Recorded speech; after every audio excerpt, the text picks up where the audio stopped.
رسول اللہ وعلا آلک و اصحابک یا حبیب اللہ صلاة والسلام علیک یا نبی اللہ وعلا آلک و اصحابک یا نور اللہ۔ درود پاک کی فضیلت پر بڑی پیاری حدیث پاک سرکار مدینہ صلی اللہ تعالی علیہ وسلم کا فرمان عافیت نشان ہے، اے لوگو بے شک بروز قیامت اس کی دہشتوں اور حساب کتاب سے جلد نجات پانے والا شخص وہ ہوگا جس نے تم میں سے مجھ پر دنیا کے اندر بکثرت درود شریف پڑھے ہوں گے۔ ہم الحمدللہ ہر جمعے ہی تقریباً یہ حدیث پاک سنتے ہیں کہ جس کا مضمون ہے کہ جو کوئی شخص جمعہ کے دن 200 بار درود پاک پڑھے، حدیث پاک کے مضمون کے مطابق اس کے 200 برس کے گناہ معاف کر دیے جائیں۔ صلو علی الحبیب صلی اللہ تعالی علی محمد صلی اللہ علیہ وسلم۔ حضرت اسماعیل کے بارے میں حکم ہوتا ہے 7 سال کی عمر، ایک روایت کے مطابق، ٹھیک ہے۔ خواب میں آپ کو کہا جاتا ہے آپ نے 3 راتوں تک مسلسل خواب کہ اپنے بیٹے کو ذبح کرو۔ اگین ذرا سمجھیے گا قربانی کا لیول، 99 ایئرس کی دعا کے بعد بیٹا ملا ہے۔ پہلے حکم ہوا صحرا میں چھوڑ کے آ گئے، آپ چھوڑ کے آ گئے ہیں، کتنا بڑا امتحان تھا۔ اب اس سے بڑا امتحان کہ اب اس کو ذبح کر دو۔ اچھا اب یہ بھی جنہیں آج آپ کو بہت خوبصورت بات سننے کو ملے گی کہ آپ کو جب 8 ذوالحجہ کی آپ نے خواب دیکھا نا تو آپ کنفیوز رہے کہ شیطان کی طرف سے اللہ کی طرف سے خواب ہے۔ تو یہ جو سوچ بچار ہے نا، سوچ بچار کو کہتے ہیں ترویہ۔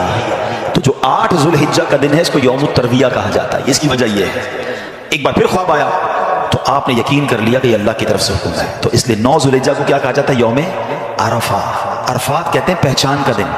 آپ کو یقین ہو گیا کہ یہ خواب اللہ کی طرف سے ہے، اور 10 ذوالحجہ کو آپ ذبح کرنے کو چلے تو یوم النحر کہا جاتا ہے، ذبح کا دن۔ یہ ایکچولی یوم ترویہ، یوم عرفہ اور یوم النحر یہ حضرت ابراہیم کی کیفیات تھی۔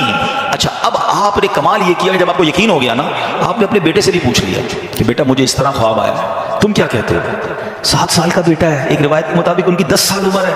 اللہ اکبر، وہ بیٹا بھی کیسا ہے؟ جب آپ نے بیٹے سے پوچھا تو بیٹا کہتا ہے ابو جی یا بنیا انی ارا فی المنام، قرآن میں یہ الفاظ موجود ہیں، انی اذبحک فانظر ماذا تری، اے میرے بیٹے میں نے خواب میں دیکھا کہ میں تجھے ذبح کر رہا ہوں، تیری کیا رائے ہے؟ ہائے ہائے، بیٹا کیا کہتا ہے؟ یا ابت افعل ما تؤمر، اے والد صاحب کیجئے جس بات کا آپ کو حکم دیا جا رہا ہے، ستجدونی انشاءاللہ من الصابرین، خدا نے چاہا تو قریب ہے آپ مجھے صابر پائیں گے، صبر والا پائیں گے۔ اللہ اکبر۔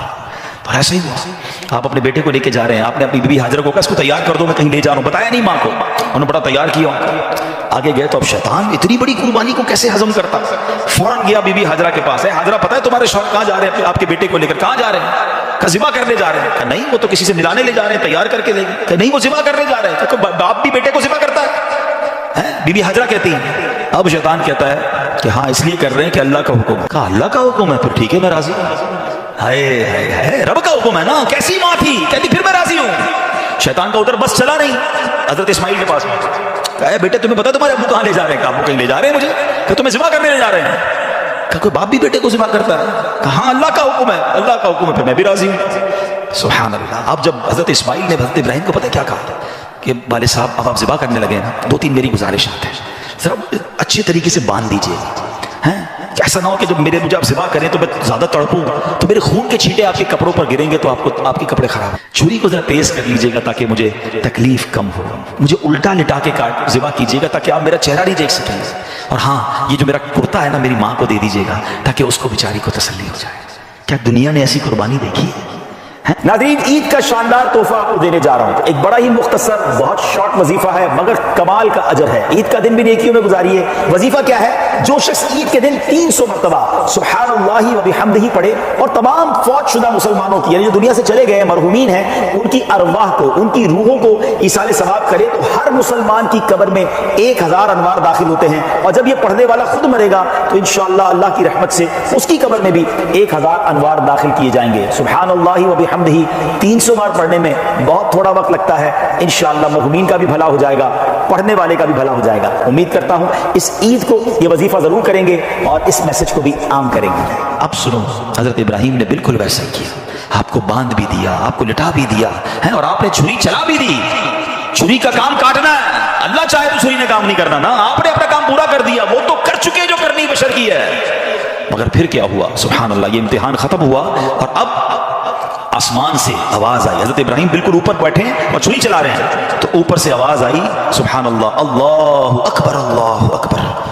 آپ نے جب سر اٹھایا تو دیکھا جبریل امین جنت سے مینڈھا دمبا لے کر آ رہے ہیں. تو آپ سمجھ گئے میرے امتحان کا وقت پورا ہو گیا.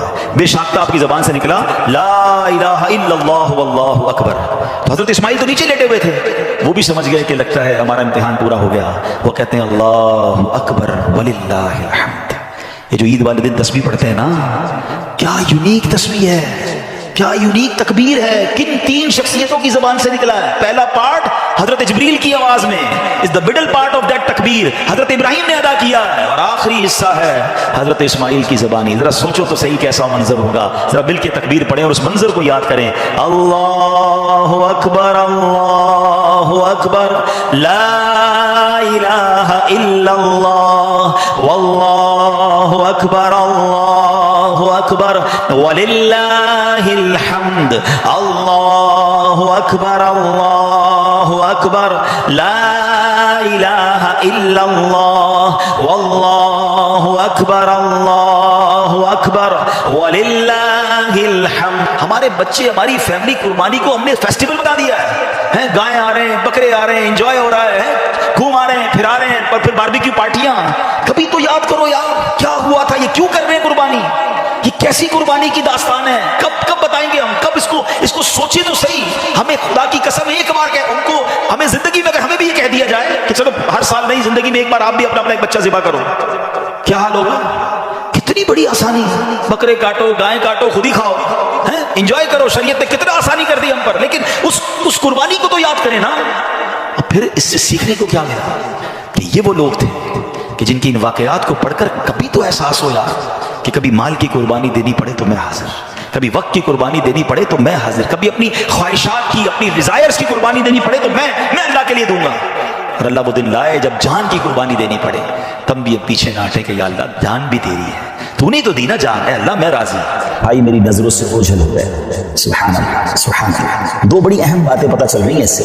ایک تو کسی غریب کی مدد کرنا, ہمیں نہیں معلوم کہ آپ کسی کی مدد کر رہے ہیں, اس کے دل سے کیسی دعا نکل رہی ہے, اس کے دل میں کیسی راحت پہنچ رہی ہے, اور ہمارے نہ جانے کتنے گناہ معاف ہو جائیں, اللہ کی رضا حاصل ہو جائے, جنت مل جائے. اور دوسرا جو قربانی ہے سبحان اللہ, یہ انشاءاللہ جنت کی سواریاں بنیں گی, پل صراط کی سواریاں بنیں گی. آئیے ناظرین میں آپ کو نبی پاک علیہ السلام کی قربانی کے حوالے سے کچھ حدیثیں سناتا ہوں. پیارے آقا علیہ السلام فرماتے ہیں کہ قربانی کرنے والے کو قربانی کے جانور کے ہر بال کے بدلے میں ایک نیکی ملتی ہے. We can't able to count our hair. ہم اپنے سر کے بال نہیں گن سکتے. تو قربانی کے جانور کے سر پر کتنے بال ہوں گے, یہ پورے جانور پر کتنے بال ہوں گے, تو جانور کے جتنے بال ہیں ہر بال, ایوری ہیئر کے مقابلے میں اسے ایک نیکی ملتی ہے. یعنی اٹ مینس اگر کوئی قربانی کرتا ہے تو اسے ملینز اینڈ ملینز نیکیاں ملتی ہیں. مبارک ہو انہیں جو قربانی کرتے ہیں. ایک اور جگہ نبی پاک علیہ السلام فرماتے ہیں جس نے خوش دلی سے تعلیم ثواب ہو کر قربانی کی تو وہ آتش جہنم سے حجاب یعنی روک ہو جائے گی. یعنی قربانی دیر آر ٹو کنڈیشنز, خوش دلی کے ساتھ, اوپن ہارٹڈلی, بوجھ سمجھ کر نہیں, برڈن سمجھ کر نہیں, خوش دلی کے ساتھ, اور پھر ثواب کی نیت سے. ہاں یہ الگ بات ہے کچھ لوگ قربانی دکھلاوے کے لیے کرتے ہیں, پتہ چلے میں کتنے پیسے والا ہوں اور جناب میں کتنی بڑی بڑی قربانی کرتا ہوں. بالکل بڑے جانور کرنے چاہیے, ہیلدی جانور کرنے چاہیے, مہنگے جانور بھی قربان بالکل اللہ کی راہ میں خرچ کرنا چاہیے, لیکن نیت اللہ کی رضا, لوگوں کو دکھانا نہیں. تو پھر انشاءاللہ یہ جانور, یہ قربانی جہنم کے مقابلے میں آڑ بن جائے گی, روک بن جائے گی. ایک اور جگہ سرکار دو عالم علیہ السلام نے